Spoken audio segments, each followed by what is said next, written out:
Belton police have now given the all clear to a pair of warehouses after an active shooter call earlier today. No one was hurt and police found no evidence of an active shooter. KMBC 9's Matt Evans is live near that scene with what we know now from investigators. Matt?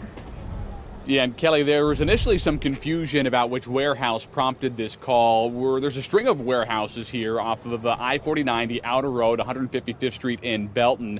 Police initially telling us it was from this Chewy warehouse, but we now know that that first 911 call came from Saddle Creek Logistics Warehouse, which is just south of that Chewy warehouse here in Belton, Missouri. Officers from Belton Police, deputies from Cass County, troopers from the Missouri State Highway Patrol all arrived just 2 minutes to be exact, after that 911 call came in about 10:50 this morning, which was prompted by a manager at the Saddle Creek Logistics Warehouse that overheard something about an active shooter on the warehouse radio system.